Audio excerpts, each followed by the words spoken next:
ज्योतिष की दुनिया में आपका स्वागत है।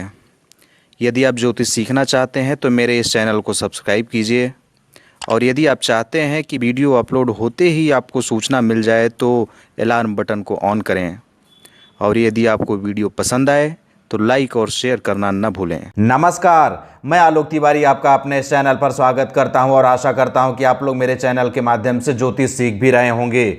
ज्योतिष सीखने की इस श्रृंखला को आगे बढ़ाते हुए आज हम पुनः आपके सामने एक नया वीडियो लेकर के प्रस्तुत हुए हैं। तो आइए सबसे पहले हम यह जानते हैं कि आज के वीडियो में चर्चा का विषय क्या है, आज हम किस विषय पर बात करने वाले हैं। प्रस्तुत है आज के वीडियो में चर्चा का विषय हंस पंच महापुरुष राजयोग। जी हां, आज हम इसी के बारे में संपूर्ण चर्चा करेंगे कि हंस नामक पंच महापुरुष राजयोग क्या है, कैसे बन जाता है, इसके बन जाने से क्या लाभ प्राप्त होता है। लेकिन इस वीडियो में आगे बढ़ने से पहले आपको एक सूचना देना चाहते हैं कि हमारा एक चैनल और भी है जिसका नाम है हिंदू तीर्थ स्थल। उस चैनल पर हिंदू, जैन, बौद्ध एवं सिख समुदाय के संपूर्ण तीर्थ स्थलों की जानकारी प्रस्तुत की जा रही है। यदि आप उन तीर्थ स्थलों की जानकारी निरंतर प्राप्त करना चाहते हैं तो उस चैनल को भी सब्सक्राइब कर लीजिए। उस चैनल का लिंक इस वीडियो के डिस्क्रिप्शन बॉक्स पर उपलब्ध है। आइए इस वीडियो को अब प्रारंभ करते हैं। जब बृहस्पति अर्थात गुरुदेव अपनी स्वराशि या उच्च राशि के साथ केंद्र भाव पहले, चौथे, सातवें अथवा दसवें इन किसी भावों में बैठ जाएं तो हंस नामक पंच महापुरुष राजयोग बनता है। हंस नामक पंच महापुरुष राजयोग बनने के लिए बृहस्पति देव को देखा जाता है। हंस पंच महापुरुष राजयोग बनने के लिए बृहस्पति देव को स्वराशि अथवा उच्च राशि में होना चाहिए। तो बृहस्पति देव के स्वराशि और उच्च राशि का भी ज्ञान आपको होना चाहिए। बृहस्पति देव के लिए स्वराशि है धनु और मीन, उच्च राशि है कर्क। इस तरह से यदि आप देखें तो जब बृहस्पति देव केंद्र भावों में धनु, मीन अथवा कर्क राशि के साथ बैठे हों तो ऐसी स्थिति में हंस नामक पंच महापुरुष राजयोग बन जाता है। हंस पंच महापुरुष राजयोग के गुण या लाभ, हंस के साथ राजयोग जुड़ा हुआ है, पंच महापुरुष राजयोग बोला जा रहा है। जब राजयोग है तो इसमें गुण भी होंगे, लाभ भी होंगे। जिस जातक की कुंडली में हंस पंच महापुरुष राजयोग बन रहा हो वे जातक अत्यंत बुद्धिमान, ज्ञानी, विवेकशील एवं समाज में प्रतिष्ठित होते हैं। जिन भी जातकों की कुंडली में हंस नामक पंच महापुरुष राजयोग बन जाए, बृहस्पति देव कुंडली के केंद्र भावों में स्वराशि अथवा उच्च राशि होकर के बैठ जाएं और हंस पंच महापुरुष राजयोग बन जाए तो ऐसे जातकों के साथ बहुत सी अच्छी बातें होने लगती हैं। वे अत्यंत बुद्धिमान होते हैं क्योंकि यह बृहस्पति के माध्यम से बनने वाला राजयोग है। बृहस्पति ज्ञान के देवता होते हैं, इसलिए बुद्धिमान भी हुए, ज्ञानी भी हुए, विवेकशील हुए। जब बुद्धिमान और ज्ञानी होंगे तो विवेकशील ही होंगे। जब ये सारी बातें एक साथ हो गई कि बुद्धिमान भी हैं, ज्ञानी भी हैं, विवेकशील भी हैं, तो समाज में प्रतिष्ठा मिलना तो स्वाभाविक बात है।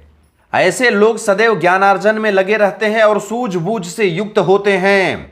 जिन भी जातकों की कुंडली में हंस नामक पंच महापुरुष राजयोग बन जाता है वे सदैव ज्ञानार्जन करने में लगे रहते हैं। जीवन में जिस भी क्षेत्र में, जीवन के जिस भी पड़ाव में उन्हें ज्ञान अर्जन करने का मौका मिले, कुछ सीखने का मौका मिले तो वह पीछे नहीं जाते हैं, सदैव ज्ञान अर्जन में लगे रहते हैं और अपनी सूझबूझ से युक्त होते हैं। समझदारी कूट कूट करके भरी होती है। वे अपने सूझबूझ से ही कोई काम करते हैं, सूझबूझ से ही कोई निर्णय लेते हैं।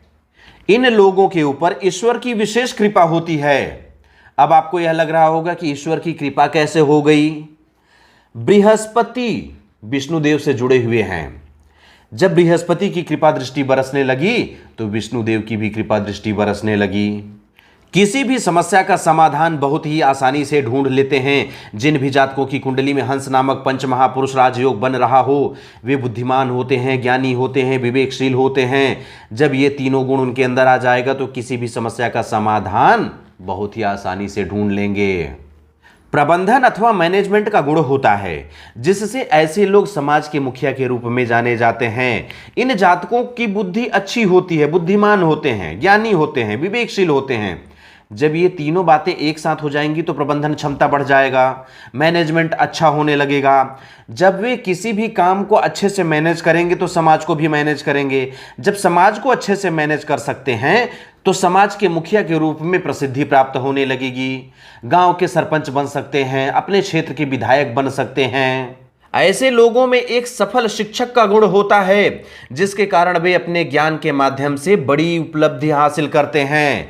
जिन भी जातकों की कुंडली में हंस नामक पंच महापुरुष राजयोग बन जाता है, वे बुद्धिमान होते हैं, ज्ञानी होते हैं। जब बुद्धिमान और ज्ञानी होंगे तो शिक्षक का भी गुण उनके अंदर होगा, जिसके कारण वे अपने ज्ञान के माध्यम से, अपने गुण के माध्यम से, अपनी विवेक क्षमता के माध्यम से कोई बड़ी उपलब्धि हासिल करते हैं। क्योंकि इनके पास बुद्धि है, ज्ञान है, तो हो सकता है किसी बड़े रिसर्च की ओर चले जाएं। नक्षत्र के आधार पर हंस पंच महापुरुष राजयोग। नक्षत्र के अनुसार पर जब भी आप हंस नामक पंच महापुरुष राजयोग का अध्ययन करेंगे तो आपको यह भी ज्ञात होगा कि बृहस्पति के केंद्र भावों में किन किन नक्षत्रों के साथ बैठने से हंस नामक पंच महापुरुष राजयोग का सृजन होगा। पुनर्वसु का चतुर्थ चरण, पुष्य के चारों चरण, अश्लेषा के चारों चरण, इनको मिलाकर के कर्क राशि बनी। कर्क राशि बृहस्पति के लिए उच्च राशि होती है। मूल नक्षत्र, पूर्वाषाढ़ा नक्षत्र और उत्तराषाढ़ा का प्रथम चरण। मूल के चारों चरण, पूर्वाषाढ़ा के चारों चरण, उत्तराषाढ़ा के प्रथम चरण, इन्हें मिलाकर के धनु राशि का सृजन हुआ। धनु राशि बृहस्पति के लिए स्वराशि है। पूर्वा भाद्रपद का चतुर्थ चरण, उत्तरा भाद्रपद के चारों चरण, रेवती के चारों चरण, इन्हें मिलाकर के मीन राशि का सृजन होता है। मीन राशि बृहस्पति के लिए स्वराशि होती है। इन नक्षत्रों के साथ जब बृहस्पति केंद्र भावों में स्थित हों तो हंस नामक पंच महापुरुष राजयोग का निर्माण होता है। ये सारे जितने भी नक्षत्र यहां पर लिखे हुए हैं, इन नक्षत्रों के साथ जब बृहस्पति देव केंद्र भाव में स्थित हों तो ऐसी स्थिति में हंस नामक पंच महापुरुष राजयोग का सृजन होता है। नक्षत्रानुसार हंस नामक पंच महापुरुष राजयोग का फलादेश। यहां तक यह तो ज्ञात हो गया कि बृहस्पति देव किन किन नक्षत्रों के साथ केंद्र भाव में बैठेंगे तो हंस नामक पंच महापुरुष राजयोग बनेगा, लेकिन किस नक्षत्र पर बैठने से वे कैसा परिणाम देंगे, आइए उसकी जानकारी प्राप्त करते हैं। पुनर्वसु नक्षत्र। बृहस्पति के पुनर्वसु नक्षत्र में होने पर शुभ फल की प्राप्ति होती है। जब भी बृहस्पति देव पुनर्वसु नक्षत्र के साथ केंद्र भावों में बैठे होंगे तो यह स्थिति शुभ फलदायक होगी। जातक की विद्या श्रेष्ठ होती है एवं वह धीर तथा गंभीर होता है। जिन भी जातकों की कुंडली में हंस नामक पंच महापुरुष राजयोग बनेगा वह बृहस्पति के माध्यम से बनेगा। जब बृहस्पति के माध्यम से बनेगा तो बृहस्पति ज्ञान के देवता हैं। जब ज्ञान जागृत हो जाएगा तो विद्या भी श्रेष्ठ होगी। जब ज्ञान जागृत होगा तो उसमें फूहड़ता जैसी चीजें नहीं होंगी, वह धीर और गंभीर होगा। पुष्य नक्षत्र। बृहस्पति के पुष्य नक्षत्र में होने पर हंस योग का श्रेष्ठ फल प्राप्त होता है। जातक का शरीर बलिष्ठ एवं सुंदर होता है। वह सुंदर रूपवान होगा, शरीर सुंदर होगा, बलिष्ठ होगा, बलवान होगा। जातक की विद्या श्रेष्ठ होती है एवं किसी भी कार्य में शीघ्र सफलता प्राप्त होती है। पुष्य नक्षत्र वैसे भी सबसे अधिक शुभ फलदायक नक्षत्र माना जाता है, सबसे शुभ नक्षत्र माना जाता है। साथ ही साथ बृहस्पति देव के कारण हंस नामक पंच महापुरुष राजयोग बनता है। दो दो शुभ चीजें एक साथ हो जाती हैं, एक तो पुष्य नक्षत्र, दूसरे बृहस्पति देव। ऐसी स्थिति में सब कुछ सही हो जाता है, सब कुछ शुभ ही शुभ दिखाई देने लगता है। अश्लेषा नक्षत्र। बृहस्पति के अश्लेषा नक्षत्र में होने पर जातक श्रेष्ठ उपदेशक, अध्यापक, अधिवक्ता, ज्योतिषी, सलाहकार हो सकता है। ये सारी बातें ज्ञान और बुद्धिमत्ता पर निर्भर करती हैं। जब बृहस्पति देव अश्लेषा नक्षत्र के साथ होते हैं तो भी जातक बुद्धिमान हो जाता है। जब बुद्धिमान होगा, ज्ञानी होगा, तभी ये सारे गुण उसके अंदर उत्पन्न होने लगेंगे। मूल नक्षत्र। बृहस्पति के मूल नक्षत्र में होने पर जातक की रुचि अध्यात्म एवं ईश्वर पर पूर्ण रूप से होती है। जातक संघर्षमय जीवन व्यतीत करता है। मूल नक्षत्र के साथ जब बृहस्पति देव केंद्र भाव में बैठे हों, हंस नामक पंच महापुरुष राजयोग बन रहा हो, तो इसका बहुत ज्यादा लाभ न मिलते हुए जीवन में संघर्ष दिखाई देने लगता है। यदि सुख दुख की बात करें तो आयु का पूर्वार्ध अर्थात प्रारंभिक समय, बचपन से लेकर के युवावस्था तक आप मान सकते हैं कि अधिक सुखमय नहीं होता है। जातक की विद्या मध्यम श्रेणी की होती है। इस तरह से यहां पर आप यह देख सकते हैं कि मूल नक्षत्र के साथ यदि हंस नामक पंच महापुरुष राजयोग बन भी जाए तो यह राजयोग होकर के भी बहुत लाभदायक नहीं है। ये सारी चीजें इसके साथ जुड़ जाती हैं। उत्तराषाढ़ा नक्षत्र। बृहस्पति के उत्तराषाढ़ा नक्षत्र में होने पर हंस योग का अल्प लाभ ही प्राप्त हो पाता है। यदि बृहस्पति देव उत्तराषाढ़ा के साथ केंद्र भाव में बैठ जाए, हंस नामक पंच महापुरुष राजयोग बन जाए, उसके बाद भी अल्प लाभ मिलता है, कम लाभ मिलता है, समुचित लाभ प्राप्त नहीं हो पाता है। परंतु ऐसे जातकों में आत्मविश्वास प्रबल होता है। हंस नामक पंच महापुरुष राजयोग का लाभ तो कम प्राप्त होगा, पूर्ण रूप से लाभ प्राप्त नहीं हो पाएगा, लेकिन ये आत्मविश्वासी होते हैं, अपने आप में सशक्त होते हैं। पूर्वा भाद्रपद नक्षत्र। बृहस्पति के पूर्वा भाद्रपद नक्षत्र में होने पर जातक की विद्या एवं कार्य क्षेत्र श्रेष्ठ होता है। जातक कर्मशील होता है, अपने कार्य पर अडिग रहता है, जो करना चाहता है उसको करके ही रहता है, अपने परिश्रम के आधार पर ही श्रेष्ठ सफलता प्राप्त करता है। जातक मेहनती होता है, परिश्रमी होता है, कर्मशील होता है। जब कर्मशील होगा, परिश्रमी होगा, तो अपने परिश्रम के आधार पर, अपने कर्मों के आधार पर वह श्रेष्ठ सफलता प्राप्त करेगा। पठन पाठन में भी अधिक रुचि होगी, सदैव ज्ञान जुटाने में लगा रहेगा, पठन पाठन में सदैव जूझता रहेगा। उत्तरा भाद्रपद नक्षत्र।